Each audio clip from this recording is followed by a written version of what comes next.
going to discuss at this time. First topic will be around the budget. This is the budget town hall. And then the second portion will be around an initiative that I'm pushing in the city council, have been pushing for quite some time, called the city charter. And so we'll have further discussion on both those things.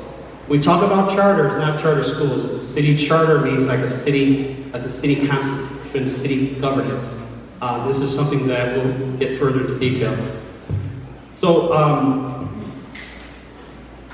we did bring some great folks to talk about both topics, but as all of you know, or should know, been following City Hall as well as CPS, you've heard the news that the budget deficits both in the city government as well as the CPS. And what we're here to talk about, the first half, is how we got here. And what can we do to try to find solutions on how to make sure that Chicago remains a world-class city, but at the same time taking into consideration that we got to make it an affordable city. So right now we're facing about a $1.1 billion budget deficit for 2026, 1.1 billion. Put it in context, our budget's about 17 billion, so about 8%, 7% is what we're short. The Mayor Johnson's chief financial officer, Jill Jaworski, stated that a property tax increase is being considered. Also, to add to the good news from this administration, they're also proposing a potential grocery tax that Governor Pritzker had phased out in 2025, but allowed municipalities the ability to opt in if they chose to do so. 200 municipalities plus have done that already. Chicago has not done that. I have been on the side of right now not doing that, given the fact that when you go to the grocery store, you've seen that there's been a huge increase over the last 2 years on bread, eggs, milk, steak, chicken, ground beef, whatever you pick. And people will argue it's 1%. And I argue back like, yes, it's 1%. So why are we putting an extra burden? Also, surrounding cities around Chicago have imposed that 1%, and so why not allow us for a chance to be the destination where people want to do groceries here in Chicago and save that 1%? As you see around the city of Chicago, as we increase fines, fees, property taxes, service taxes, other municipalities are not following suit, and as a result of that, you're seeing the 2.7 million people, the consumers, go to different places around Chicago to purchase gas, cigarettes, alcohol, whatever it is that they want to purchase, but they understand that it's a little bit cheaper on that side. So we want to, why not allow the city to be somewhere we can come and they can save money on groceries. COFA. Does anyone in the room know what COFA stands for? You guys are policy. COFA? No?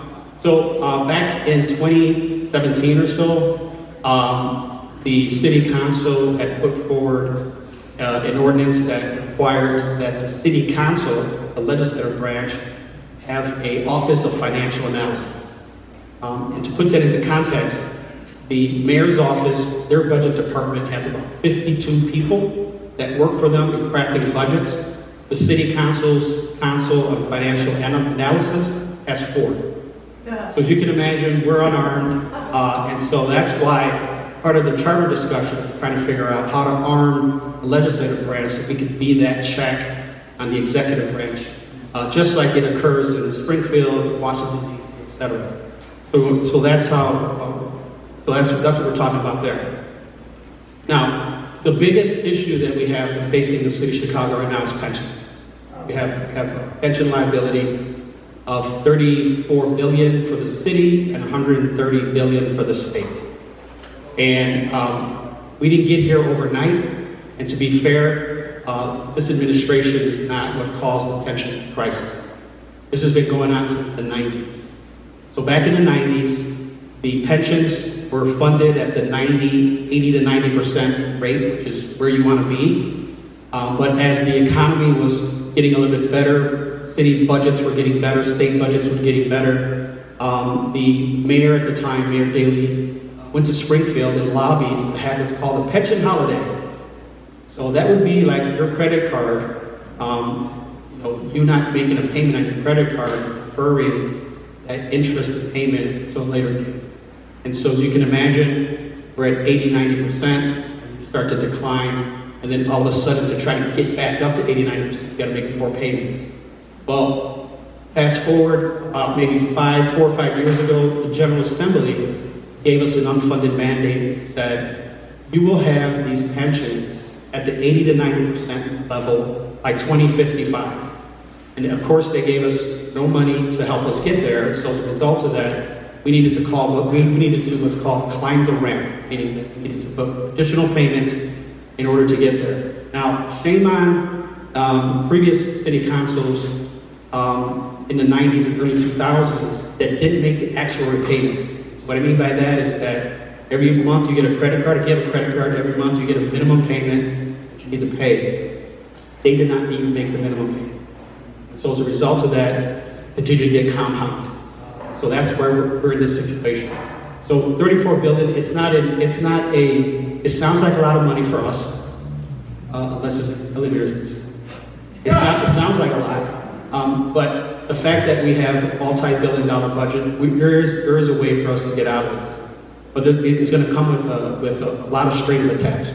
Number one, we need to be disciplined as city government. We need to make sure that we're not paying and spending more than we get in. And people will say, well, a budget's a moral document, and I say it's a math problem. The same way that I have to budget at my house, if I make $10,000, I can only spend $10,000. If I spend more than $10,000, that's when we get these deficits. And so it's more about having common sense discussions and making sure that we're being good fiscal stewards of the people's money. I think that's why I wanted to have this discussion. And mind you, this is the first that we're having this year. It's the first that we're having in the 36th ward for sure. I think it's the first or second in the city that we're having. It's the first board-led initiative around a charter as well. So we're going to listen to the experts from the Office of Financial Council, Office of Financial Analysis, the first part. Then we'll have some questions that we have prepared. If during the presentation you hear something that, hey, I want to ask a question, we will open it up for those questions, for those folks that have questions that did not submit it online, because I want to make sure we get as much information as possible. When we run out of time for the COFA presentation, if there are additional questions, what we'll do is we'll have COFA give them the questions, they'll give it to us, and we'll put the question and the response on my webpage or on our social media, so that way if you didn't get an opportunity to hear that question, the answer to that question, you can go to my website. Up there you saw multiple social media outlets that I'm on. So I'm on Facebook, Instagram, Twitter, Blue Sky, LinkedIn, and YouTube. My team has not got me on TikTok yet. I don't want to do TikTok. But those 5 or 6 are there for sure. I think that's enough, believe me. But we want to make sure that we're communicating on as many platforms as possible, because we feel that information is power. We want to give you the information so that way you have that power, ask questions, and hold elected officials like myself accountable. So with that, we'll go ahead and start the presentation. I see that pizza has arrived, as I stated before. We call a meeting at 6, we better have some food. So at any point during this presentation, you can please go over there and get a slice of pizza, get a couple of slices of pizza, get water, and then come back to your seats, and then listen to this fabulous presentation around Budget 101 for the 36th Ward. So who we have here today from COFA is Director Janice, Deputy Director Dan, Katie and Chloe, who are both new staff at COFA. And so with that, I'll turn it over to our Director, Janice.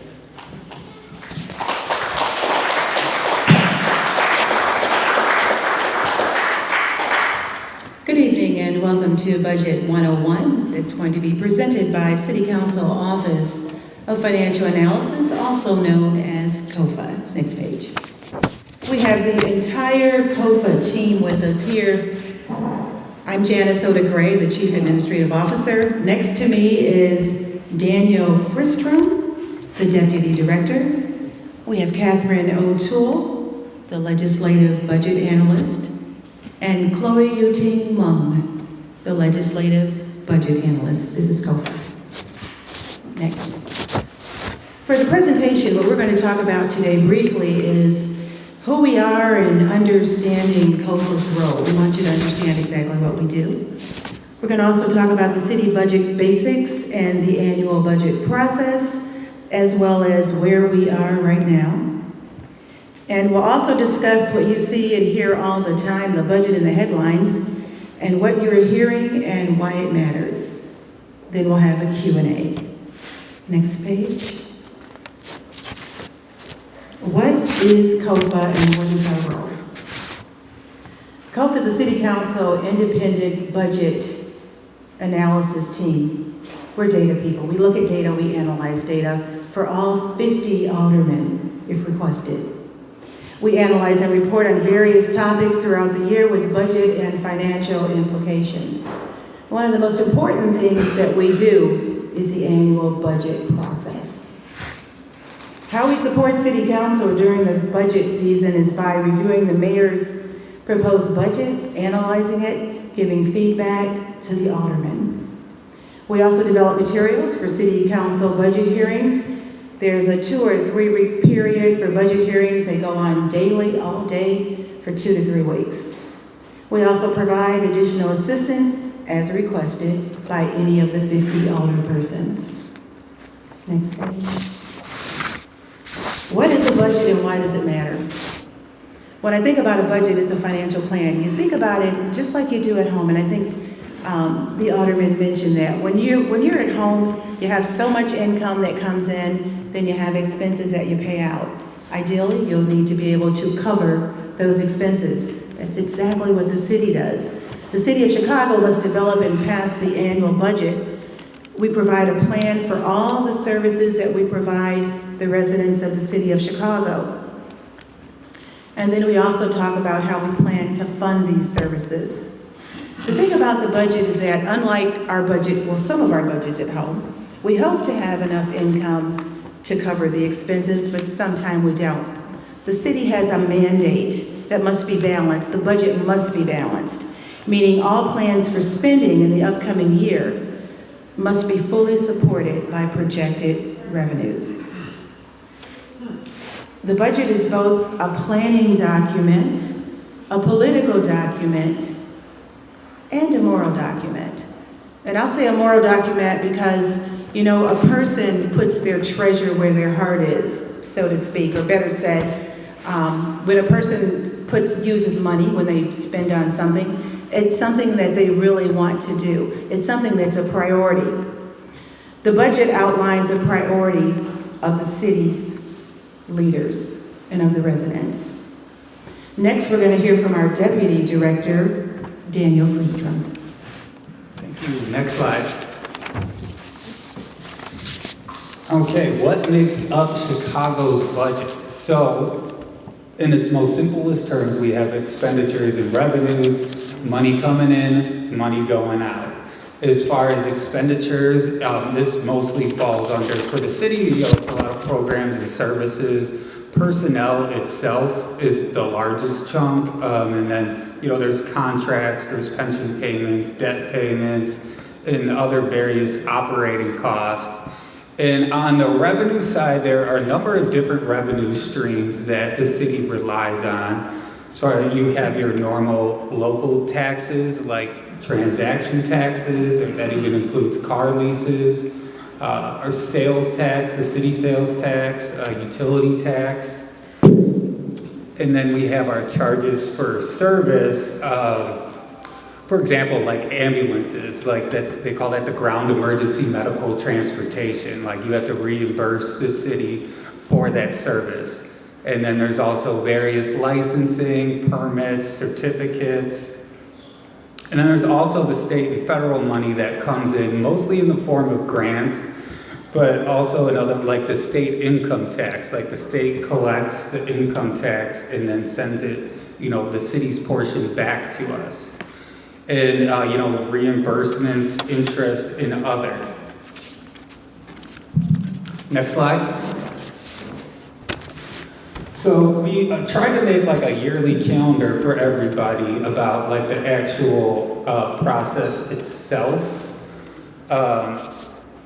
So at like the beginning of the year, OBM, the Office of Budget and Management, I'll be saying OBM a lot, it's the Office of Budget and Management, that is the mayor's budget director and his team of 50-something people, as the alderman pointed out.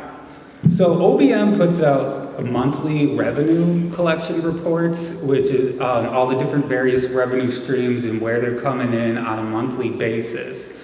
And then we, as COFA, synthesize that and we do quarterly reports on like where the trends are going. And, you know, we essentially synthesize, you know, their monthly reports. So in April and August is kind of the beginning of public engagement. The mayor holds a number of these different community town hall events where he invites residents to come out and speak to what they would like to see in the budget. And then from June to August, that's when like the city departments actually submit their budgets or their plans to the budget director for the mayor. And then the budget director starts to, you know, compile all of these into what will essentially make up the executive budget recommendation. And so now this was the first year that we had a mid-year budget report. As, I'm sure the alderman can tell, like, you know, with last year, things were, you know, very much a challenge to pass the budget. So in part of that, we added a few more little steps, as in this mid-year budget. So we convene mid-year instead of just at the end of the year to see like where we're really at with the budget. You know, where are we at? Various things, it could be vacancies, it could be overtime, and also the revenues that are coming in, and are they up to where we need them to be? So OBM puts out their own mid-year, and then COFA is required to put out our own mid-year on the same date. And so both of those can be found online. And now we're getting to where we're at. In August and September, they released the budget forecast for the upcoming year. The forecast informs OBM's development of a balanced citywide budget. And then COFA begins we do our own independent analysis of the forecast that the budget director puts out. And then October through December is the real craziness. So by October 15th, the mayor submits the executive budget recommendation to city council. He also gives his speech, the budget speech to the council. And so once that happens, that's essentially when everything begins. Once he finishes giving his speech, his budget recommendation can then be found online, and everyone, including us, starts rifling through it. And, you know, and unfortunately, there's typically not a lot of time for us to analyze it. So last year, the mayor gave his speech and released the budget on a Wednesday. And that very following Wednesday, we began the hearings and had to have everything fully prepared for all 50 aldermen. And so, as the director mentioned, we support the aldermen in this thing, you know, because a lot of the aldermen have their own individual interest in items, and we also work with the chairman. For instance, Alderman Villegas here is the chair of the economic committee, so in technology, so I might, you know, pull him aside, like, hey, did you notice this new contract for, you know, new technology thing that they had been talking about before? And, you know, the same goes with all the various other committees, whether the transportation committee, the education committee. And so then by January 1st, the appropriations ordinance needs to be passed. And then so after January 1st, OBN begins implementing and monitoring, and we start over. Next slide. Thanks, Tim. So as Dan alluded to, and as was represented in the last slide, this is a full year process. But what's going on now, Dan got into a little bit, but just to reiterate on a couple main points. So the Office of Budget and Management just released their mid-year, so it gave us some insight of where they're at. So according to OBN, revenues are coming in a little bit quicker than projected, and expenditures are a little lower than projected. Overtime is less than it was at the last year at this point. So there's some positive signs at this mid-year point. So we'll use that to inform, or the City Council will use that to inform these conversations that are going to happen in the fall once the mayor releases his budget. COFA's mid-year report is a little bit different. We're not looking at where things are right now expenditure revenue-wise. We looked into some national trends in municipal finance. We provided some options for revenue ideas, savings and efficiencies, looked at some year-over-year vacancy trends, as well as the city compliance with minority and women-owned business contracts. So while we both put out these mid-year reports, like Dan said, they're both on people's websites, they are a little bit different, so not redundant in any way. The next step is this budget forecast that OBN will put out at the end of this month. So we'll do an analysis of that. That will inform the mayor's budget process as well, particularly giving us insight into an updated budget gap projection. So as the alderman noted, there's quite the gap going into 2026. So we could go to the next slide, so I'm not reiterating all that too much. But the budget gap is a big point going into the 2026 budget season. So from last year's budget forecast from OBM, we are facing a $1.1 billion budget gap going into 2026. While the updated forecast that will come out at the end of August might be lower, higher, we will have to wait and see. It will give us a more up-to-date number, but this $1.1 billion is what we're going into budget season thinking about. So as Janice noted, the city is required to pass a balanced budget. So our projected revenues have to meet what we're planning to spend. So this means whatever the mayor presents in the fall and what the city council passes at the end of the year, it has to be balanced. So that means the city has to either reduce programs, services, or operating expenses, or raise more revenue. So we'll see where that goes, but that is a big challenge going into 2026, among many others, which I'm going to go ahead and pass it to Chloe to talk about those. Thanks, Katie. So next page, please. Yes, this page. So in addition to the budget gap that Katie has introduced in previous slides, here are some of the other things that you might be seeing in the news lately. At the national level, recent policy shifts are expected to reduce the grant funding coming in from both the state of Illinois and the federal government. And this could disproportionately impact departments that rely heavily on those external funds. At the local level, our ongoing underfunded pension obligations remain a major driver of the budget pressure. In addition, recent legislation passed in Springfield will require Chicago to increase its pension contributions starting in fiscal year 2027.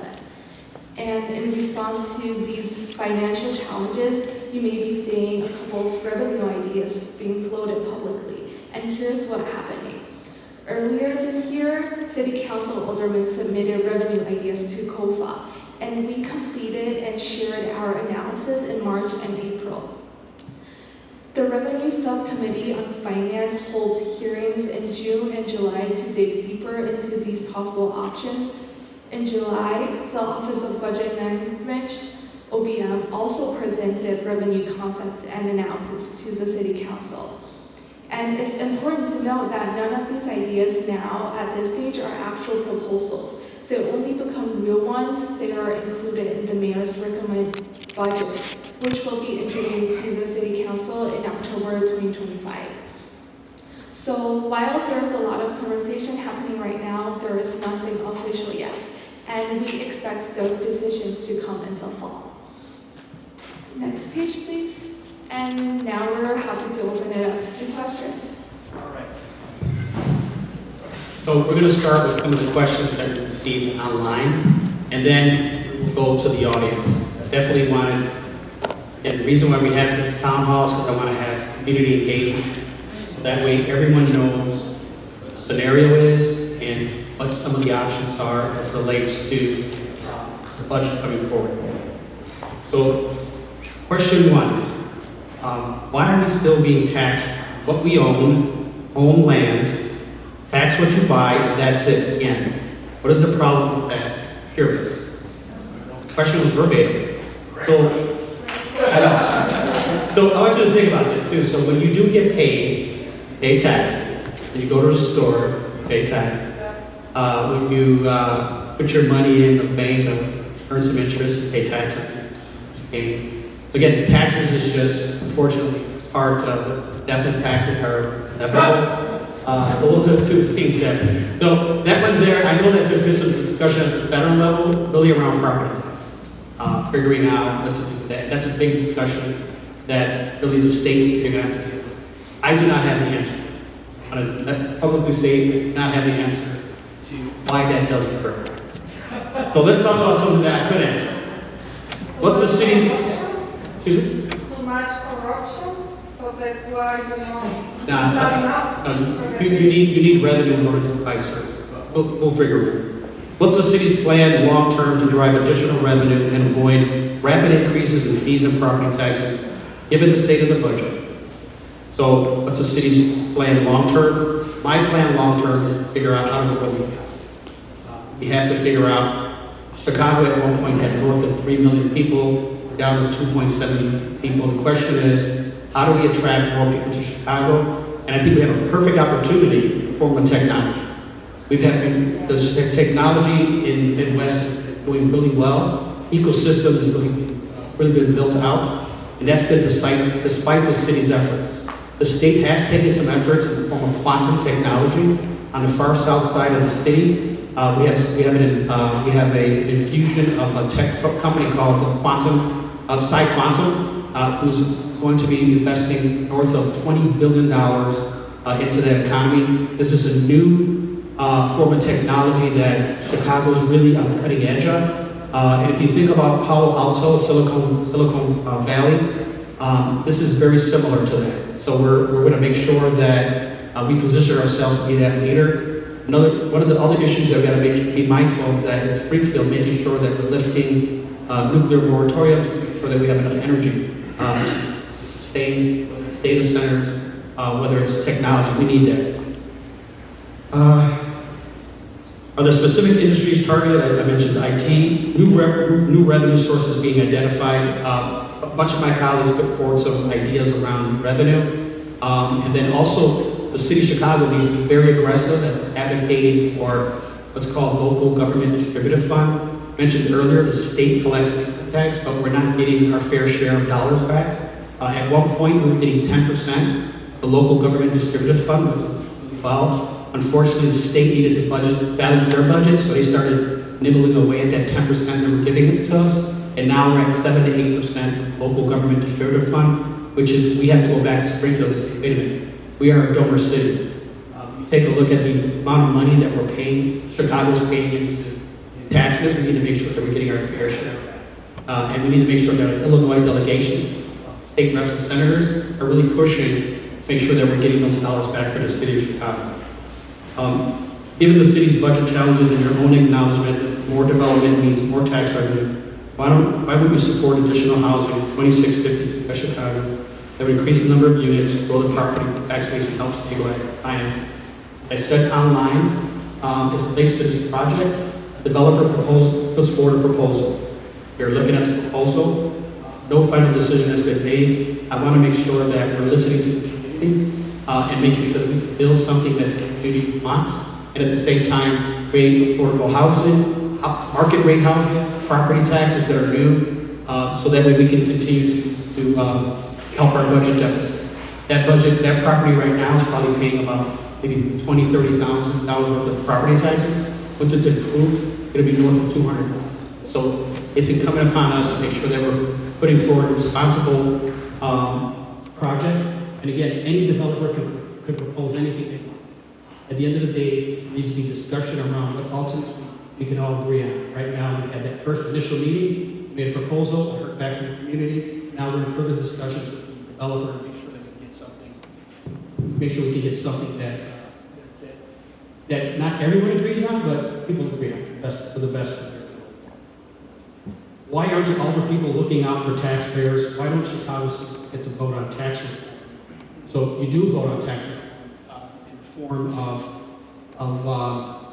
your elected representatives. So if your elected representatives continue to raise your property taxes or any other tax, every 4 years or every 2 years, you get the ability to either support them or not support them. So I would argue that when you're talking about tax reform or tax increases in revenue, that every 2 to 4 years you have the opportunity to have a voice in whether or not that person is actually representing the community's interests.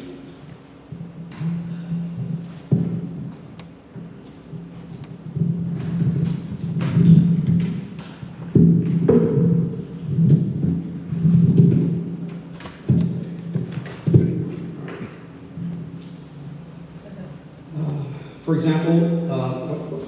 example, the city's building low-income housing at $450,000 per unit, when you could build a 2-bedroom bungalow for $100,000 less, meaning $350,000. I put forward an ordinance called social housing, which would have allowed the city to take a look at acquiring property at a lower rate, and I'll give you a perfect example. What we've seen is that when affordable housing projects or developments are being put forward in the finance committee, that there's a financial deck that needs to be created, whether through grants, whether through state programs, federal programs, private money, equity, in order to make a deal pencil out. And so we've seen that once you layer on all these requirements of funding, that's what starts to increase the price. I'll give you a perfect example. So there was a 40-unit building that was being converted to affordable housing. All 40 units were affordable. And the average price was about $800,000 per unit. And it was a 3-bedroom that really caught my eye. A three-bedroom apartment this was in Uptown. And it was for $910,000. That's what we were paying. So I went to Zillow. I was going to go to Zillow to see what's going on in Uptown. So I put in a three-bedroom apartment, and came back with a 3-bedroom condo, 3-bedroom, 2-bath, granite, parking space, deck, you name it, all the bells and whistles for $510,000. And so my team started doing an analysis to figure out, like, what are other cities and states doing around acquisition of properties so that way we can do it at a lower price. And so we had put forward an ordinance called the social housing ordinance that would take a look at acquiring vacant property and then allowing the city to acquire it at a lower price and putting it on the market so that way we could rent it out in order to address some of the housing issues. So I'm talking about either vacant properties that are just vacant, sitting there, and bringing them on the tax roll. And then having it in a mix of 70% market, 30% affordable, in order to make sure that there's enough funding coming in order to make sure that the deal's penciling out. We put forward that idea, and then the mayor's team got wind of it, and then they proposed something. They just changed it to the green social housing, which was an opportunity for them to build new construction. But if you think about building something in Chicago, it takes time. So I was more concerned about getting heads and beds. So our proposal would get people into units 6 months. The mayor's proposal gets them in 2 to 3 years. But it does create a revolving fund that allows the money to continue to circulate. So there is some advantages to the new construction. But at the end of the day, we're trying to get people in heads and beds and deal with the housing shortage that we have. So we have taken a look at some different types of solutions. How much consideration has been given to serious cuts in the city budget? And so I can tell you that when you're thinking about talking about budgets, I think it's a narrative that needs to be created. I think that we need to talk about right-sizing government, taking a look at efficiencies through the utilization of technology, taking a look at tip surplus, and then last taking a look at revenue. When you start talking about revenue initially, meaning that you're not going to change anything, in essence, you're just telling me you're going to give me more money for the same services you're getting. And no one feels right about that. So I think it's going to be an opportunity for us to really take a look at how government works and try to incorporate technology in how we deliver services. At the end of the day, government, we don't manufacture or sell widgets. We provide a service. And there's ways that we can do it. In this day and age with technology, those folks that are very tech savvy, we're not even that tech savvy, you can order a cheeseburger online for your favorite restaurant, follow it, know who's delivering it, and have a picture of it being delivered to your door. My question is, if you're a developer, why can't you find out where your permit at instead of submitting it to bureaucracy? As a resident, why can't you follow your 311 to see that, hey, it's on this city worker's desk? I want to email them and tell them, hey, can you tell me when this is going to ultimately be done? Again, there's a way to incorporate technology so that way you understand and get a feel for what it is you're paying for. We're not taking advantage of technology. We do have some opportunities to do that. The city is embarking on what's called an ERP system in order to allow for the technology, but in true government form, they've been working on this for over 2 years. But now it's time of the essence, and there's cost savings there, and we got to realize that. So to answer that question, we are going to be looking at right-sizing government, taking a look at vacancies, taking a look at everything. Everything's on the table. We want to make sure first that we're doing an internal review of what it is that we truly need before even coming to you for anything. And I think that was a mistake by this administration to talk about property taxes without looking internally as to what it is that we're doing internally first. We got to look inside first before we go out to the public.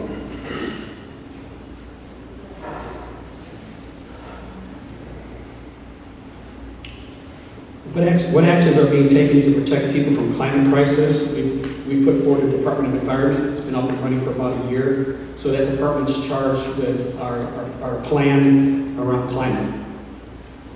More bus shelters for weather. I can have a discussion with CTA. I think CTA, right now, they're having a budget crisis as well. There was a discussion down in Springfield about how they're going to close that gap. You're talking about a transit agency that hasn't quite come back from pre-COVID levels as it relates to customers. And there's some self-inflicted wounds that they got to figure out. And right now, Springfield and CTA are working on how to put forward a funding plan.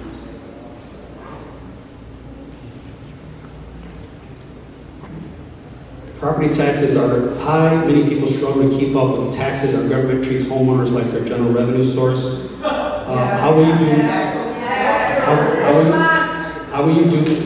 What will you do to fight back against the injustice? As I said before, my job is to make sure that we're not even talking about revenue. We're talking about right-sizing government, efficiencies through technology, surpluses, before we even talk about revenue. So I want to make sure that we're talking about that. How does it help us though? Say it again? How does it help us? Just discussing it, let's just do, Yeah. So we're discussing. We're discussing it now. We're going to do something, believe me. And listen, and you have my word here. If my ideas around how government should work, right-sizing government, technology efficiencies are not incorporated into the budget, those are things I can't support. I'm not going to allow the administration to put forward a budget that's going to talk about just increasing revenue without finding ways to deliver service more efficiently. I'm a taxpayer as well. I have a budget, and so my job is to live within the means of my budget. And so I'm telling you now that budget is all on revenue, that I'm a no on that budget, just let you know.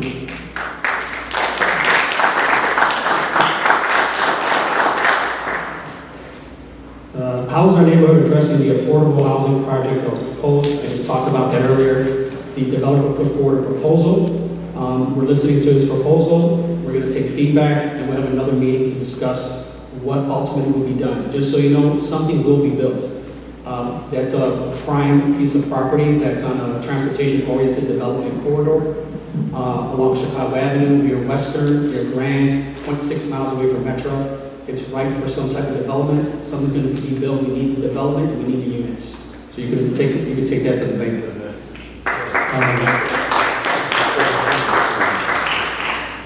What are the most realistic places for the city to spare back spend? I'm sorry. What are the most realistic places for the city to spare back spending without meaningful impact frontline city services? So that's the balance. That's why I've been a big proponent, along with some of our colleagues, on zero-based budgeting to figure out, like, what is it that we're doing? How many people does it actually take to get things done? Can we use technology to help create more efficiencies? Those are the things that we really need to talk about. And I think that although we're not a private business, City of Chicago, there are businesses that are delivering services, and if we can take a look at what they're using to deliver a service, why not take a look at it? And if we can do it better, quicker, and realize revenue, those are things that we need to talk about. You know, the days of old government, they're done with. We are in the 21st century. Technology is really leading the way we deliver services, and we have to be really truthful about how we're going to do this. And as a chairman of Economic Capital and Technology, I've listened to my peers across across the states and other cities as to what is it that they're doing. And so we've been able to put forward some ideas around technology. Unfortunately, government works real slow, but we're going to continue to push on it because we've got to get a solution that's going to minimize the impact on the residents of the city of Chicago. Okay, so those are the questions, all the questions that I've had that were emailed in. We do have some time for questions. If you have a question, Josue will raise your hand. Yeah, so, hey, all right. So if you all have no questions, so we'll do like 5 more minutes of questions for the audience. So we want to make sure we get folks over to our break. So yeah, just raise your hand and I'll run over to you real quick. I did see Bob first. So it's up 1, 2, and 3. Hey guys, thank you very much. Bob Zwolski here. Quick question for kind of how the organization COFA works, as well as the mayor mentioned 22 to 50 advisors. I take it whatever they're called, correct? They're financial advisors? Analysts. Something, maybe future AI jobs, whatever. So I guess my question is, how does the mayor then kind of work his own budget? Because I know the mayor has their own menu money, correct? Yeah. With that, and then so he could just hire and then do his own salary. Oh, well, the reason why I'm saying that is because what I just read recently was it sounds like everybody's getting pay increases in the mayor's team. Is that accurate? I have not seen that recently. Okay. There was a COLA that everyone received. Oh, okay, gotcha. Okay. So is 22? I mean, so like I guess yes. That goes back to my question then. If that just goes back to cuts, it just sounds like it's pretty ballooned. Does that not sound accurate, or? So I'll say this, as it relates to how, I'll take that. As it relates to how government is staffed right now, I think those are discussions that we're going to have. We're going to actually have to do some serious discussions as to what is it that you need, what is it that you like. And so those are discussions that we're looking at right now. My understanding is that the administration is making all the commissioners go through exercises as to what it looks like to have 5-10% cuts within their respective departments. Okay, gotcha. I guess that's kind of it.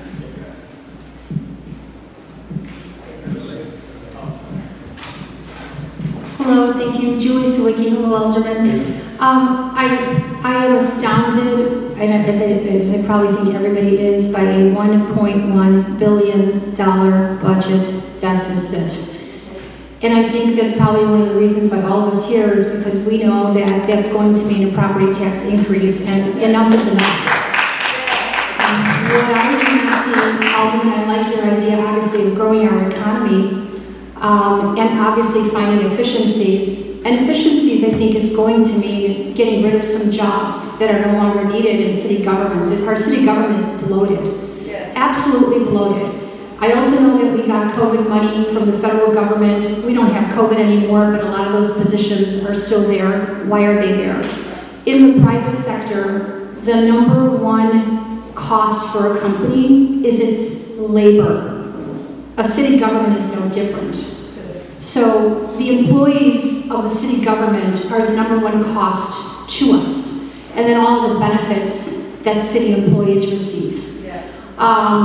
So you talk about right-sizing government, absolutely, 100%. It has to be done. I haven't seen anything in the news about how we're going to do that, or even if this mayor is even supportive of right-sizing government.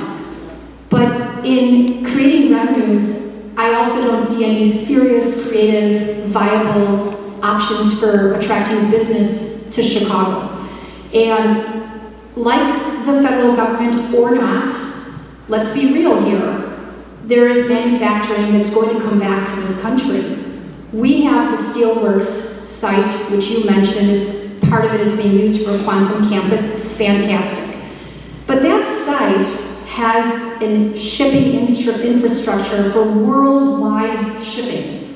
It's at the mouth of the river. Steel was at one point made here, shipped around the world.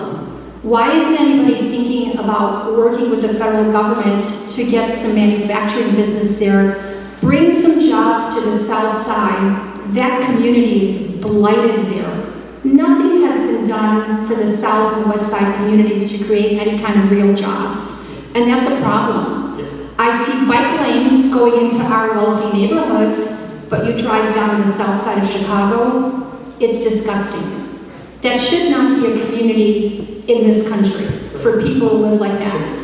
So I'm sorry this is long. This comes from frustration from just seeing spending. I find out that these raised crosswalks that are being put in everywhere cost $125,000 a piece.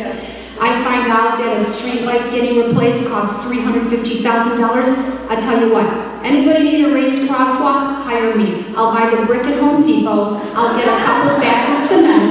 I'll do it for $1,000. So that was a lot. So,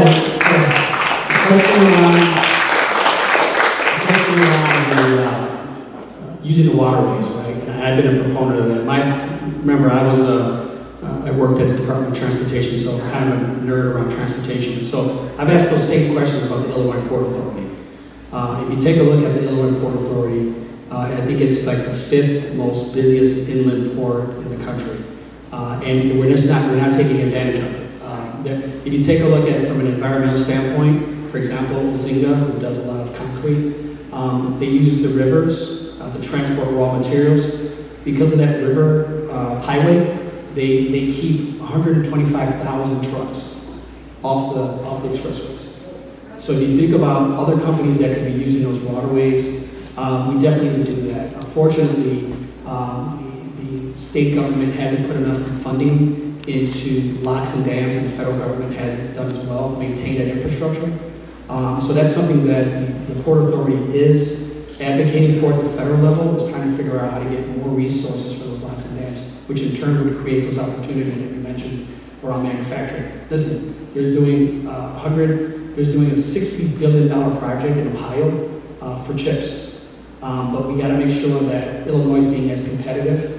One thing that we have multiple things going our way, but one of the things that I'm really excited about is the amount of energy that we produce. So there's opportunities there to encourage folks, data centers, quantum, all types of technology with the abundance of energy that we have. So believe me, we're gonna try to figure this out. It's been challenging. You mentioned earlier about whether or not the administration is going to be serious about right-sizing. I can tell you that there's already 15 or 16 of us that need to see right-sizing as part of the equation. We have to. Now, mind you, I'll say that the largest department that we have for government is the police force. It's 12,500. So that's what I'm saying. So what I'm saying is, when we talk about right-sizing government, that's why we're going to have a serious discussion around what does that look like? What's the balance? Ma'am, we're working on that. We're getting close. We need the mayor to help us get that done.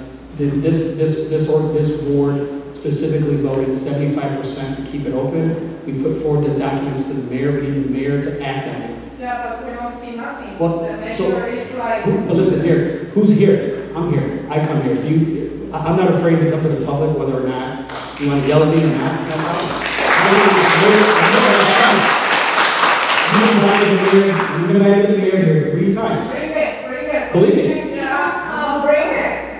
We have. So, ma'am, I'm saying is, questions. So let's just get, we do have 2 more questions, and we still got a piece of waiting folks, so please, I know these are some heavy conversations, but we'll have tons of follow-up. You can find us everywhere. So, this gentleman had a question, we've got one over here, and then we'll be wrapping it up for this Q&A. All right, thank you, Gil. I want to first say that I appreciate you being our alderman, and from what I've seen about how you voted on some things that come up at City Hall, I'm in agreement with you. I think that, and so I'm going to try to craft my question, and I guess it's a little bit complicated, but when you say putting forth like an ordinance or voting no on an ordinance or even like right-sizing government, when these ordinances or these motions to try to do something, within City Hall, I mean, I think we all know that the current administration has the power. They have the numbers. So a lot of stuff is getting voted, it's going their way. I've seen that. It's been, some of what I've read in seen online or whatever. And so my question is like, if nothing, like your agenda and your thinking, or maybe something more moderate along the lines of like right-sizing government, can't even like get anywhere in city council, what really is going to change? And so the other question is, the other part of the question is, your ward goes 60,000, like all the way to Cumberland or something like that. No, don't put me that far. It's going to Sarah, 7,000. So it goes really far west, and we over here in Ukrainian Village, I've been there a long time, and I've always kind of felt like we don't have, we didn't have very much representation over the years. We were always kind of on the border, And then you take a guy like Daniel LaSpada, who his ward goes right up to like Augusta, right? And he's putting forth all kinds of things in city government right now that are costing a lot of money. He barely won in his aldermanic election. And so, if the wards weren't so gerrymandered, there might be, is the balance of power in City Hall that slight? It seems like it's just like if the progressives are gonna have the numbers, we're kind of sunk. They're just gonna. That's kind of what it seems like. What's been going on. So let me just say this: so what we saw in the last budget was that the mayor had proposed a $300 million property tax. Yes. $300 million property tax. It was the more moderate members of the city council that led the charge that ultimately defeated the budget increase. Proposed property tax increase, and we made them put it on the board, and it lost 0 to 50. Yeah, of course, 0 to 50. Then the mayor came back with 150 million, then he came back with 80 million, then he came back ultimately to 0. So I say that to say that the greatest motivator for people that have agendas and ideology is elections. And so right now, as we're getting closer to 2027, we're starting to see people go, wait a minute, I have an election coming up. It's time for me to make sure that I'm doing good, or at least being perceived to be doing good by my residents.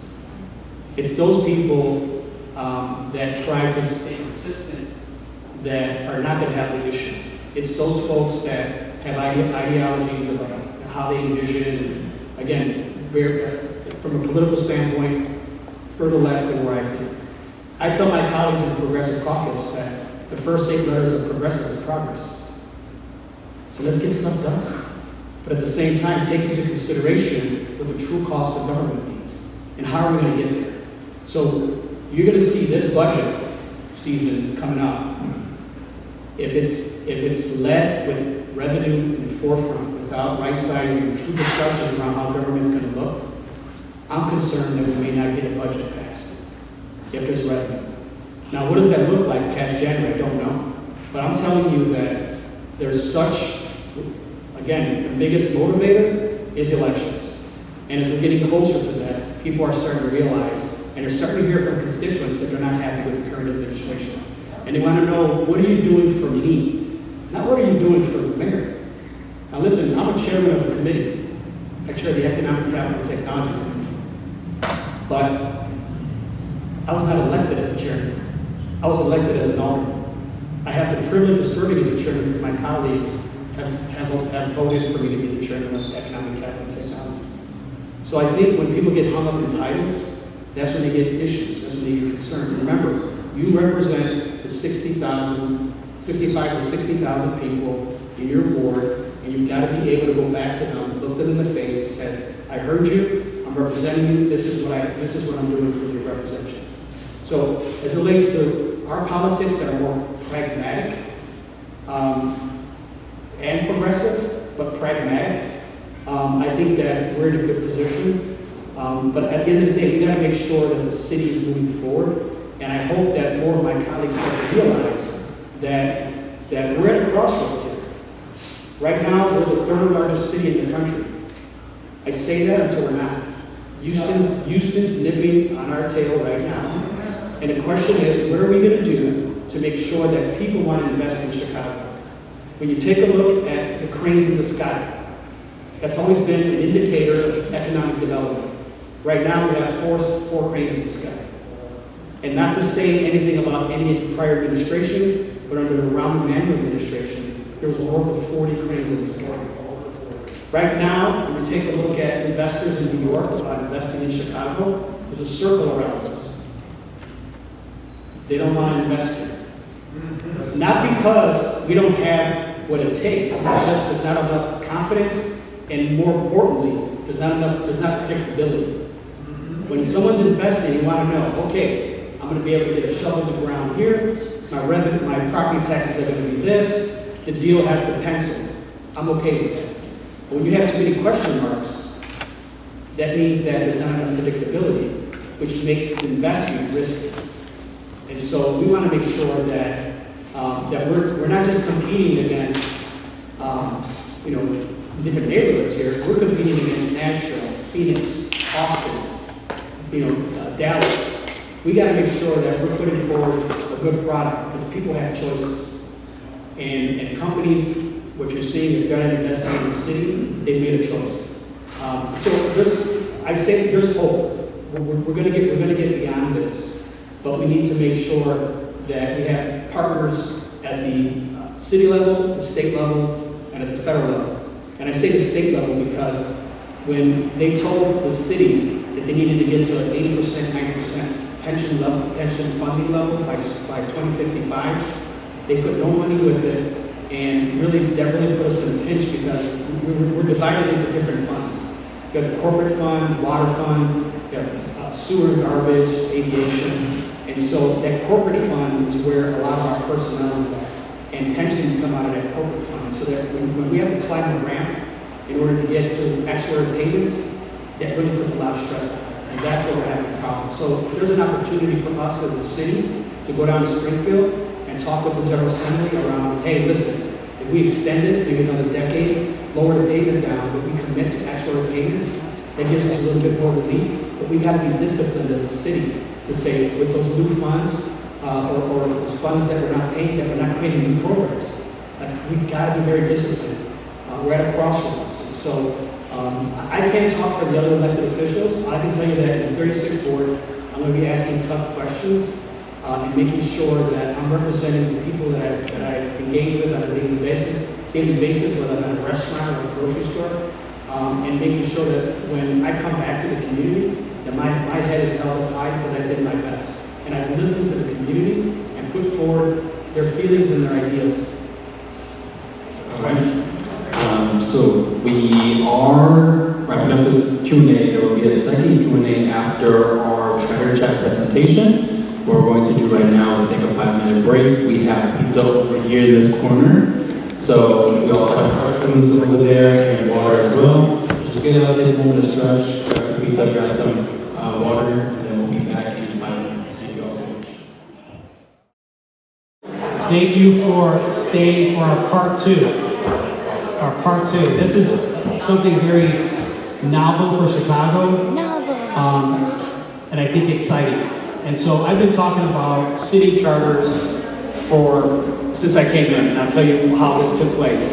So 2015, I get elected, and as a newly elected alderman, I wanted to talk about what committees I wanted to sit on. Now, my background's in infrastructure, so I wanted to sit on transportation, aviation, capital, just anything that had to do with infrastructure. And so I go to, at the time, Alderman O'Connor, who was the floor leader for Around the Manual, and I say, Pat, how do I go about getting on a committee? He's like, well, you need to talk to the mayor. I said, I need to talk to the mayor about a legislative committee? Like, yes. Why? That's the way it's always been. Now, I worked in state government for almost a decade, so if you think about state government, that would be akin to J.B. Pritzker, the governor, saying, hey, representative, don't listen to the speaker, I'm going to put you on this committee. There's a reason why there's a separation of the government branches. It's to make sure that there's checks and balances on one another. And so when I went to go see Ron Emanuel, I said, hey, Mayor, these are the committees I want to sit on. And he goes, we'll see about that. And then I said, no, we won't see about that. These are the committees I want to sit on.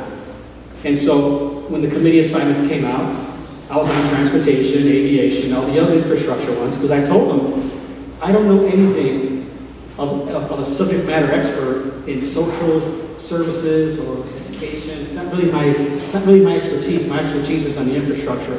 So as a result of me pushing back in the administration at that time, I was able to get the committees I wanted. But there were members who just got assigned to any committee, and then they were just there. And I think it's important to have people that have expertise on committees, so that way they can bring value, bring ideas on how to solve for whatever it is the committee is trying to solve for. So 2015, 2017, there's a new committee, there's a vacancy that occurs.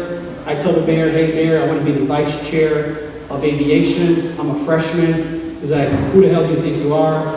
I become the vice chair of aviation. And then in 2019, there's a new mayor that comes in, Mayor Lightfoot, and at the time, I was working to help her get elected at that time against Tony Preckwinkle. And as a result of that, I got together with a bunch of my colleagues, and I brought forward an idea on how the legislative branch could really empower themselves, because during the campaigns, all the mayoral candidates were talking about what they wanted to see, how they wanted to see the city council kind of govern itself, pick its own committees, be in charge of agendas, all these other things. So I had a friend of mine who was a former parliamentarian in the General Assembly put a document together that showed how the city council legislative branch would be formed and how it would act. And then as a result of that, she's like, we'll see about that. Let me take a look at it. And then she's like, hey, you might be the floor leader of the city council. So I've always learned that if you don't ask, you don't get it. So I always ask. And so I became the floor leader. That didn't last too long. After about a year and a half, I was the only floor leader probably in the city history to quit, because I could see the writing on the wall that there was some issues there. That being said, in 2019, when I was the floor leader, I bought off 49 other members of the city council a book. And I told them, I said, can you guys do me a favor? Can you just read the first chapter? And I think it was like maybe 12 chapters. You can read the rest if you like, but just read the first chapter. That book was called The Chicago Way. And in the first chapter, it talked about city charters. And it talked about how the city of Chicago is the only large city in the country that doesn't have a charter. LA, New York, Miami, Boston, Houston, Dallas, they all have city charters. And so people are like, why are you so adamant about getting a charter? We can do things legislatively. And I said, yes, we can, but there's not really a structure. There's not really a process in place. It's really a race to 26. Who can get 26 votes on something is what really determines how you get things done in the city. I think that's the wrong way. It's called the city council chambers for a reason. We're the only city where the mayor is in charge of the agenda. We're the only city, the only large city where the mayor convenes the city council for meetings. When you have, that again, that would be like Speaker Welch or President Harmon, or Jamie Prisker would come in and say, hey, this is going to be the agenda, these are the bills we're going to call. There's a reason why there's separation. There needs to be that check and balance on one another. And so the city charter, in my opinion, is that opportunity, is that vehicle to put forward a city constitution, a city governance model that will allow the city of Chicago, the city council to be armed. And I say armed because we heard earlier that the budget committee for the mayor has 53 people. COFA, the Office of Financial Analysis, has 4 people. You heard earlier, too, that the mayor works 6 months to get his budget together and then gives it to COFA with 4 people. He gives them 1 week to do an analysis to get to us. Now, prior to COFA really being as active as it is now, because it's really active now, I would tell the previous mayors, why are you giving me a week to look at this budget and you worked months on it? What am I doing, checking the math? Like, I want to know how you got there. That's why I've been a big proponent of zero-based budget and figure out what is it that we need in order to run government. And again, we need to have those discussions. I also think that when you take a look at some of the things that have occurred in previous city councils, the parking meter deal, the Skyway deal, that's because those city council members did not have the necessary tools to evaluate what was being put forward in front of them. And then we had the mayor's team going, oh, this is a good deal. It's a good deal. You should vote on this. If you don't vote on this, this is going to happen. We need independent analysis of things so that way, again, we can be that check on the executive branch. We're not saying they're doing it in malice. We're not doing it, but they have an agenda. They're trying to get things done. It's our job to make sure that we're living within our means and we're checking one another. Because who's to say that we didn't have a very powerful city council? We're saying, hey, we're going to do this. So again, there needs to be fairness in how we're distributing power. And charter, the city charter, in my opinion, is that opportunity to do that. And so I've been talking about this for years now, but there's really a movement that's going on across the city right now. There's a lot of people that have grown interested in this thing, and I feel that after 2027, I want to preface it by saying that this charter movement will happen after 2027, because what we've heard is that, well, you're talking about a charter because it's this mayor and the mayor, people's opinions not doing a good job. No. We want this to take place after 2027, so that way, whoever the mayor is, or if it's the new mayor, there's a new process in place. If it's the existing mayor, there's a new process in place. What we've done for the last few decades isn't working. We've got to change. And we got to make sure that we're in line with other large cities that have a process in place, so that way we can make sure, again, that we're good stewards of the taxpayer dollars. So with that, I've invited a couple of people that are going to talk about charters, and then also figure out how we can get the community activated. Because when I talked about charters, someone looked at me, they were like, charter schools? No. City charter, this is a city constitution. But that happens all the time, because every time people talk about charter, we're so used to what's about charter schools. It's not about charter schools. This is about city constitution, city governance, and the process. So with that, I want to turn it over to Nate and Holly, who will talk a little bit about what they're doing on the ground, and then figure out ways to get you engaged if you're interested. And I would encourage you to get interested in this, because this is going to take all of us, the majority of the city, moving in the right direction. Because there's going to be a couple of ways to do this. We can do this through a referendum. We can do this through legislation in Springfield. I am working with Representative Buckner, who has a city charter legislation. We're hoping to find a Senate sponsor, but really have a really good, robust discussion in the January session, so that way, hopefully, by the end of that session, we can get something, a path towards making a charter a reality in post-2027. So. All right. Is this on? There we go. Thanks. Well, thanks everyone for sticking around. Thanks again to COFA for their presentation. I really want to give props to them for coming out and helping us understand what can be kind of an overwhelming topic. But we heard about a lot of problems. For example, $1.2 billion deficit. We talked about affordable housing. We talked about crime. We talked about transportation. We talked about fairness. These are all problems.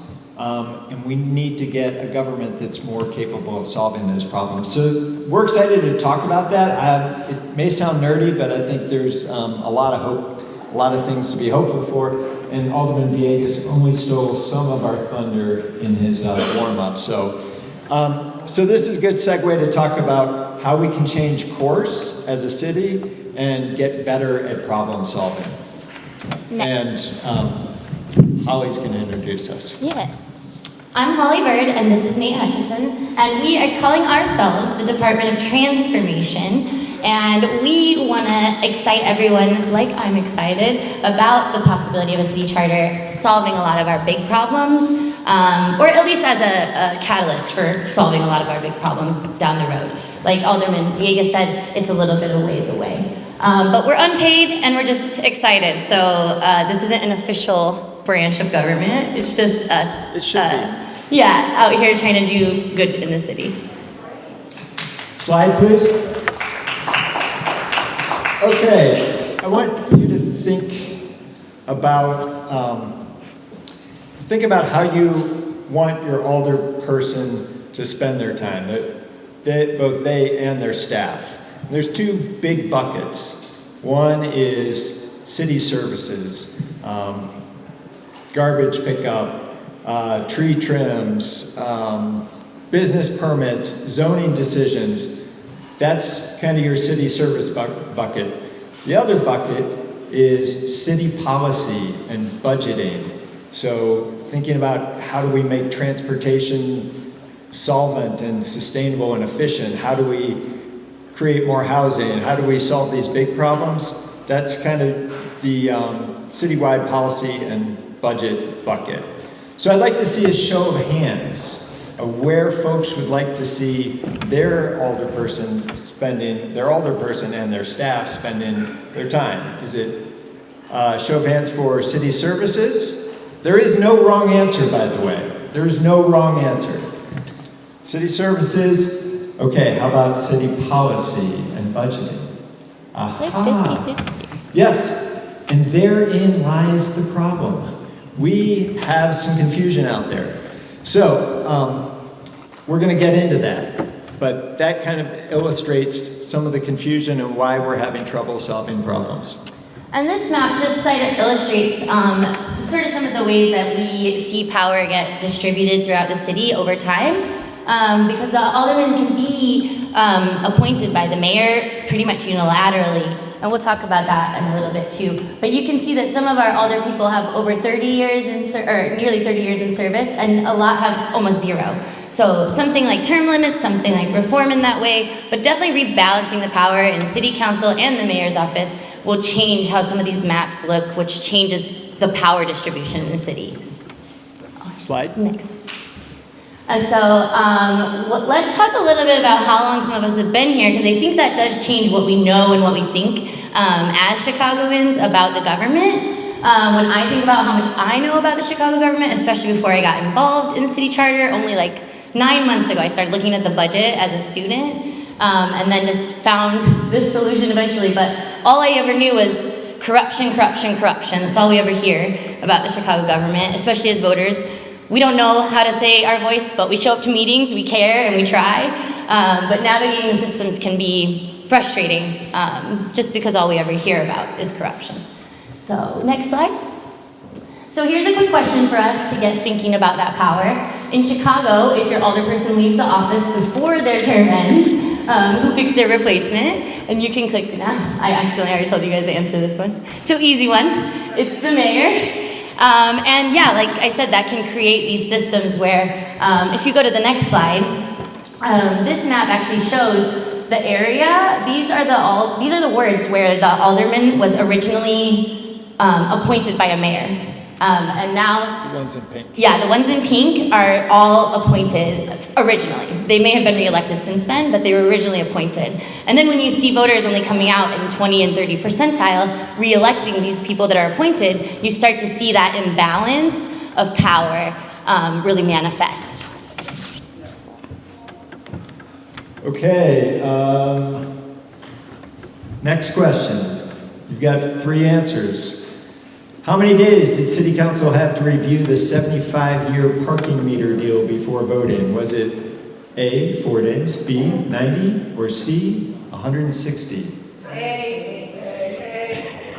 All right, we got a smart crowd here. Yes. I guess the answer is already up there. So that cash infusion that we got from selling that revenue brought the city about $1.2 billion. That was spent in about 3 years, maybe less, depending on how you count it. And that's now worth $120 million a year, approximately. And that's basically us robbing the future to pay for the past. And just to add on, this is what Alderman Villegas was touching on earlier, is how brave the aldermen have to be to go through the process of trying to understand what the mayor's giving them as quickly as possible and then say this is wrong or this is right and we need to vote on it. It's a lot of work and we need to figure out a better way. Next slide. Okay, which one of these cities' budget watchdogs, the comptroller, is appointed by the mayor instead of elected? It is Chicago again, yes.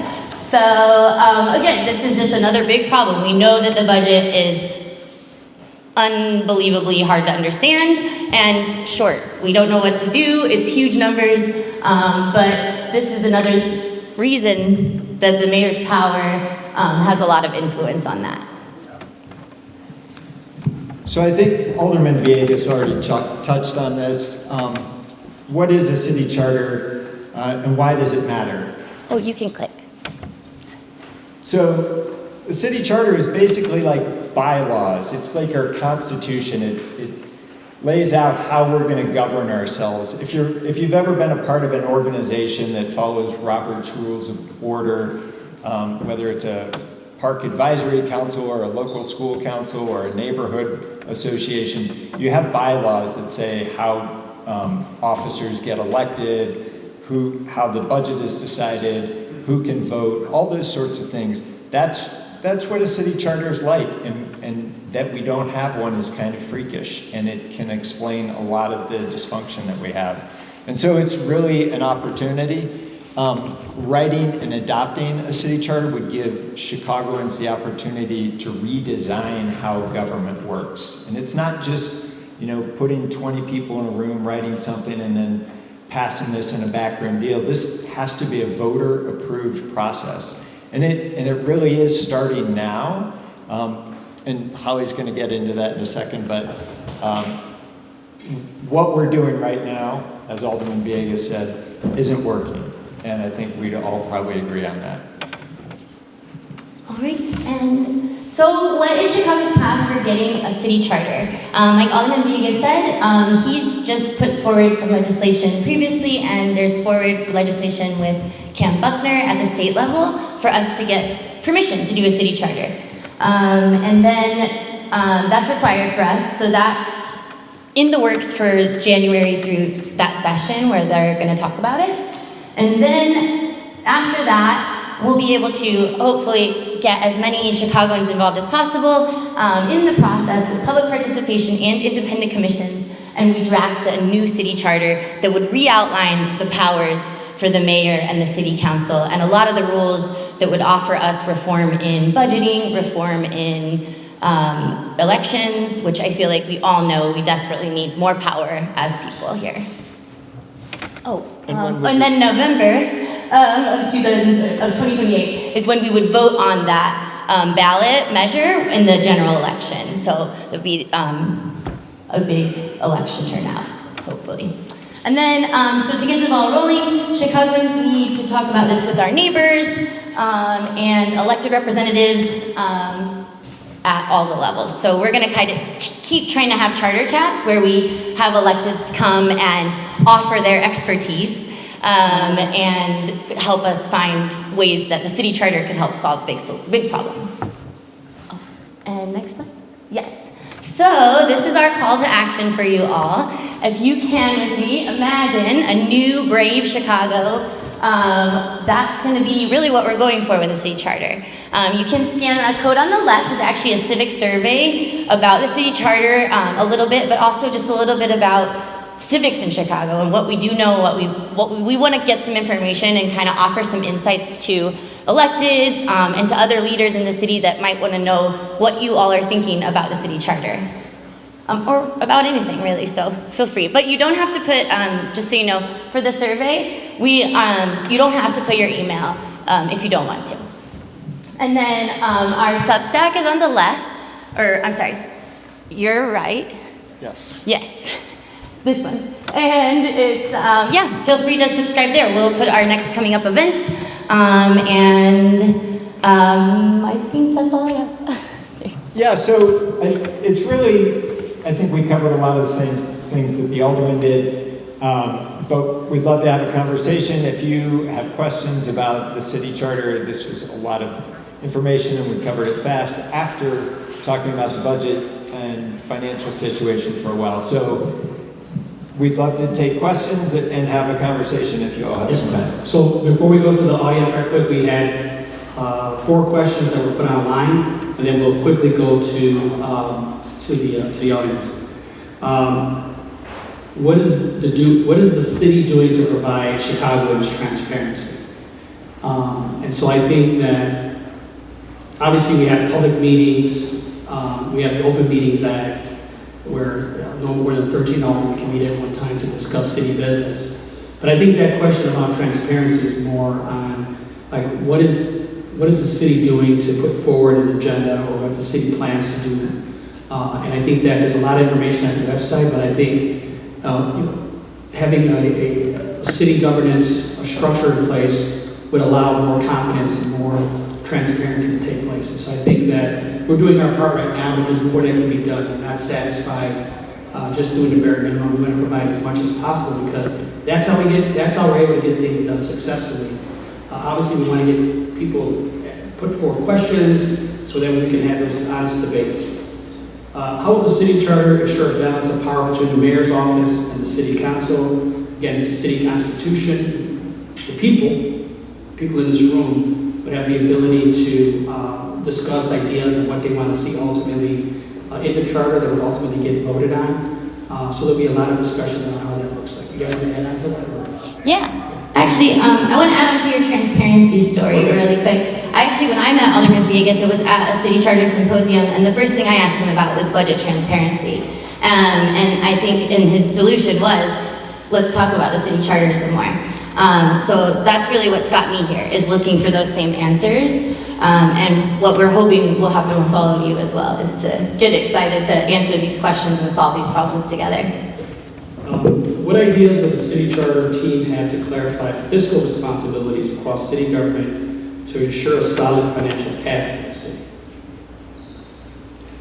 What was the question? I don't understand that one. Okay, well, what ideas does the city charter team have to clarify fiscal responsibilities? I think that it's like, what is the mayor's responsibility as relates to budget, and what's the city council's responsibility for a budget? So right now, a lot of the power and leverage that we should have, we don't have. Even though we vote on the budget, think about how much COFA has to, how much time they have to analyze it. So imagine if we had the same amount of time as the mayor's office, as he proposed the budget, and the city council proposed the budget. And then we would get together at that budget, during that budget time to say, hey, we know that we're giving you the authority to spend $17 billion, and the mayor's like, well, mine's at $18 billion. So already there's a discussion about you're billing over, or maybe we're billing under. How did we get to where we're getting to? I think that's what we're missing at the city council, is to really have the legislative branch, who's the appropriating authority, have real discussions on how government's going to be funded, and then take into consideration and work with the executive branch as to what they envision and what we envision to figure out how we can get to a compromise. So I think a charter would allow that opportunity to be the vehicle to put forward competing budgets that will ultimately get something settled because something would have to be compromised by the end of the year. Could I add to that? Of course. So I think a city controller that was elected could also add another perspective on budgets, which we don't really have right now, right? Yeah, so the city comptroller, as mentioned, is appointed by the mayor, confirmed by the city council, but in essence, part of the mayor's financial team. So anytime the mayor's talking about finances or the budget, it's three people that are shepherded around the city: the budget director, the chief financial officer, and the comptroller. So controller, those are people that actually walk and they do financial analysis for the mayor. Why is it so difficult to implement a city charter and put in needed reforms? How can this process be expedited? So I think one slide earlier talked about this was tried in 1905, 1907, even back in the late 1800s as well. But obviously time changes. So I think that there's really a great opportunity right now to really take a look at reimagining city government and making sure that there's checks and balances at the city level. How can this process be expedited? I wish it's gonna first we gotta educate the public as to what a city charter is. It's gonna take time, but that's why we're giving ourselves enough of a runway to say, hey, we're not gonna do this next year, because that'd be too hard to do. That's why we're saying we want to get this rolling 26, 27, and then have something done hopefully by 28. But listen, if it goes to 29, I'm okay with it, because we got to get something done. What's been working, what's been in the past has not been working, and we have 100+ years to prove it.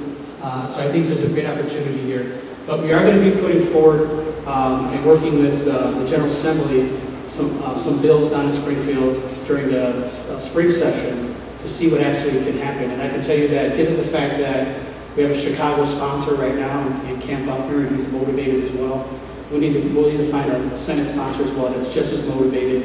And I think with the elections coming up, it's a great opportunity.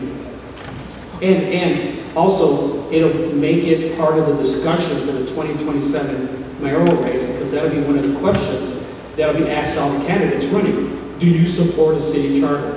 And then they'll say yes or no. And so if they say yes and you support it, then potentially you support that candidate. If they say no, we don't support it, and you're very adamant about that, then maybe that's something that says, hey, you know what, I'm not going to support him or her because their position on that. But once they've committed to saying yes, they're for it, then we get that new mayor or the existing mayor to say, we're going to stop. Well, just talking about expediting it, I know that early on we heard about city charter movements and city charter reform that can take a decade.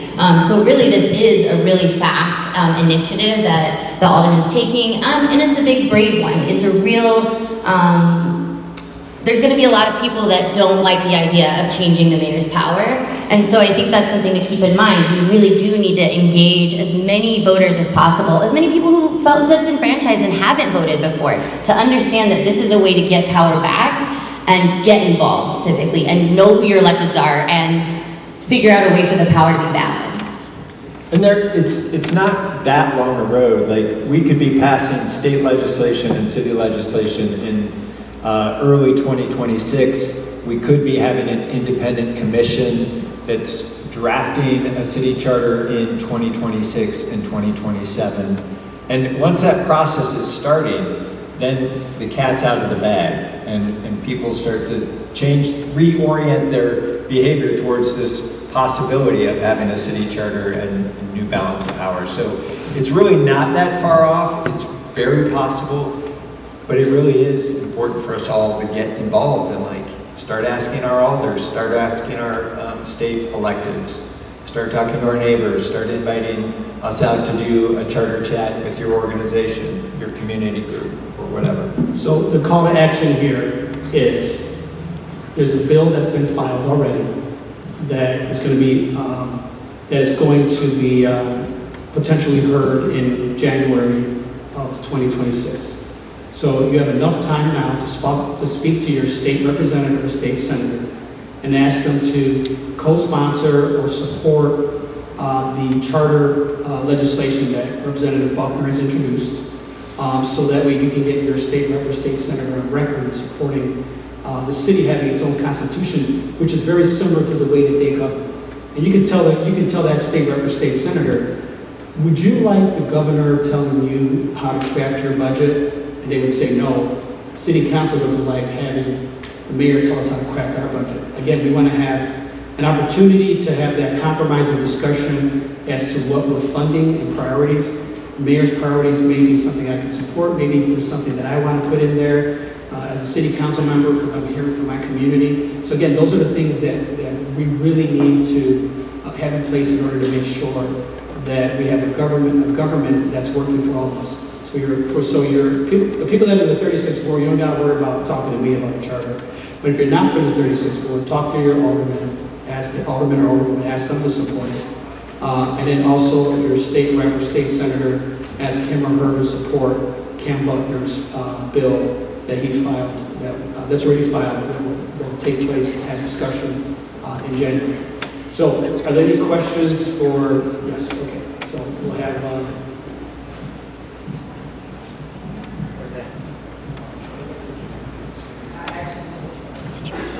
ladies first. Okay. Good evening. I'm C.F. Williams. I am from your ward. I think this is a great idea.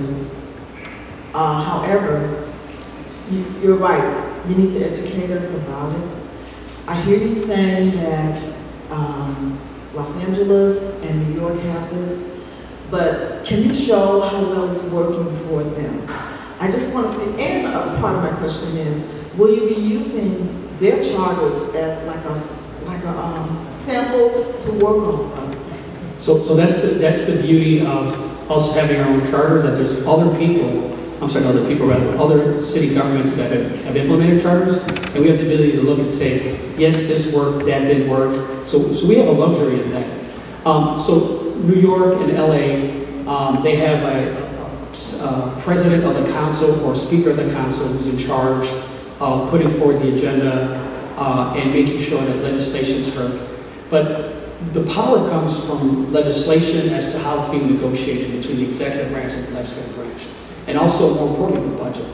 The budget ultimately is where the power is at, the power of the dollar. And so we want to make sure that the legislative branch is the appropriating authority, has the necessary tools to vet any ideas that's coming from the executive branch, because we know that the executive branch, 53 people in the budget office, 4 in COFA, that we're not armed to the same level. So this is going to give us an opportunity to really take a look at leveling the playing field. New York and LA have had their charter. LA's had their charter for decades, and New York as well. And so again, we have that luxury to find out what worked, what didn't work, and then customize it to how Chicago is. Because we're not like LA or New York, but there's things, again, we're all serving people. So the question is, how do we take a look at what works and what doesn't work? But there's going to be so much discussions around this, and we would encourage those folks that are really interested to get involved, because if you can talk to the folks on your block about this charter at some point, or maybe have like a neighborhood a block meeting, we can go there and talk about it. I can go there and talk about it. I'm sure they would go talk about it just as a forum. There's going to be a lot of initial small meetings before people really starts to take off. Now, in LA and New York, the funny thing is that when you talk to a constituent there and you say, hey, what do you know about a charter? They're very well informed. Because often when things are being proposed, they'll ask that question, well, is it in the charter? Right? Again, because it's a constitution, it's a framework, it's a playbook on how government should work.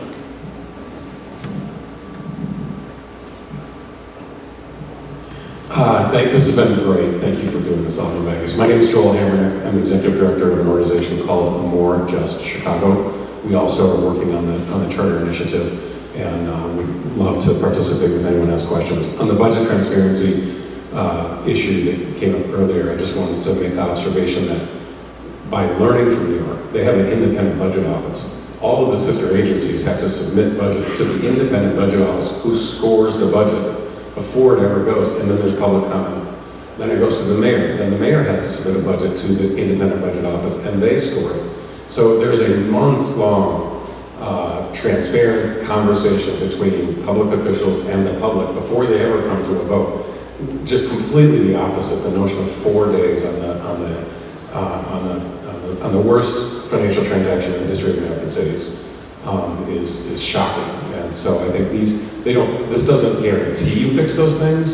It gives you an opportunity to look at them very carefully. I was just wanting to pass out though, we do conclude at 8, but we'll do a couple questions up until then. I don't think it's going to work. In a one-party system, every one of them, the Aldermans, are all Democrats. So it's no check and balance here. And each one of the park districts, the school system, they have a board, and their board is supposed to know how much money is needed to operate the schools and the parks and these other independent taxing agencies. I was very upset when I asked the lady from COFA. She said, we only limited to 3%. So it's not going to work. And everyone that's in here, you're part of the problem and not the solution. They're all Democrats. 69 each other. So again, here it is. Now, wrap it up if you want to. All right, does anybody else have a question? Now, please. I see 1, 2. Actually, I do owe him a question, so we go. First of all, thank you, Alderman, for holding this town hall. And thanks to the Ukrainian Cultural Center for letting us use their space. As far as this charter constitution, what are the chances you could change something like when an alderman gives up their seat in office? Now they're appointed by the mayor for a successor. So what are the chances that could be changed? So here, when you take a look at a charter, it's a blank canvas. So some of the things that you feel are not right, we can have a discussion about it as a city. So I do want to correct something just as you're going along the city. So if an alderman vacates his position for 2 years and there's a special election, it's after 2 years is when the mayor appoints. So we could, in a charter, codify how that should look like. I mean, I think we may be the only large city that has the mayor appoint. Typically, it's a special election or the city council members appoint a replacement for the duration of that person's term. We're the only city, maybe one more, but I think we're the only large city that has the mayor appoint a city council member after the 2-year period. That's why you'll see most aldermen that want to get out, if they want to get out and get someone appointed, they'll leave after the 2-year period. That's why you saw Alderman Ramirez-Rosa leave after, and then the mayor had the ability to appoint, because he could have left earlier, but he decided. Also, it would allow for all types of discussions around how, like in California, had recall of elected officials. Other cities and states had recall. So again, it's just about putting the power into the hands of the people and them deciding what it is that they want to see in a charter, and having those robust discussions. But it has to go for a vote, it's a referendum. Any changes to the charter needs to be voted on. So again, it's a citywide discussion. It's not just a few selected people talking about it. It's the whole city that's engaged in the charter. What's that? Yeah. All right, folks, so this will be our last question because we are at time, but this will be the last one. We're not going anywhere, right? So you'll have information, you have follow-up contact for us if we get an answer to your question afterwards, but this will be our last one as read. And if there's pizza there, take it. Don't take it with us. I'm Paul Whalen, just a resident of the ward. Just a quick suggestion on the Substack. We're talking about other cities. I would love to read about things in other cities, city charters that are definitely not working, and we should avoid it. You don't have to answer that question now, but I'm sure you already have thoughts. My question is, I think a lot of people here are like, yes, we want a city charter. It seems like clearly a good idea. What is the opposition? Like, I understand if you're the mayor and you want power, but that's just one person. Like, what are people's typical reactions? Well, it's about education. People don't know. I mean, they've been accustomed to how city governments work for decades. Back in the 70s, no, I'm sorry, retract that. Back in the 60s, Old Man Daley went down to Springfield, changed how the governance was going to work. And so they gave the legislative branch the city service side of it, and then the executive branch took the legislative side and the agenda side. So anytime, back in the 60s, it was different. In the 70s, if you wanted a steel garbage can and your alderman gave you a steel garbage can in a day or two, you're like, man, this guy's doing great city services. But really the budget and the legislative side of it is not really being addressed. And I remind people when they say, Alderman, you're not doing anything around the tree trimming. And I'm like, well, my job as an appropriator and a legislator is to make sure that the departments that are responsible for that have the necessary funding to do that, or have the policy in place to do that. I don't have, I wish I did, I don't have like a tree trimming truck at my office to send them out, because believe me, that would be great for me because I would really address the city service. But that's the problem, is that the aldermen, who are legislators, are charged, or historically have been the face of government. Because think about this. How many of you could name your state rep, your state senator, your metropolitan law reclamation district, your Cook County commissioner, unless you're really involved in politics, right? But I can tell you, can you name your alderman? Everyone knows their alderman, or the aldermen are the most well-known elected official because we're the boots on the ground. We're the person you see at the store, at the restaurant. You come to my office. We're engaged all the time. And so believe me, we've been told, we got called one time and was like, hey, can you tell Trump? And I was like I'll tweet him. Like, I don't know how to do that. Or tell the governor, and I'm like, that's your state rep, that's your state senator. But our office does not say that. Our office says, hey, this is who you need to contact in order to get that issue addressed. So it's going to take educating people what a charter is, and then also educating people what a alderman and a mayor's responsibilities are moving forward. Like, we're legislators, but we get tasked with other things as well. And we'll continue to do that, but I think we'll have to train or educate people as to what an alderman or alderwoman does and what the mayor and the executive branch and other departments are charged with. So it's going to take education. But I have hope. This has worked in other large cities, and Chicago's no different. So thank you for coming out today for both the COFA as well as the charter. I really appreciate you taking time out of your evening today to learn a little bit about how government works. We're going to probably have another town hall at the other portion of the board, and if you're a policy junkie, you want to hear the same presentation over, we'll welcome you to the west side of the ward as well. But we really appreciate you taking time out. If there is pizza left, please take some home to your children or your spouse to prove that you were somewhere learning about politics this evening. So, thank you again for coming.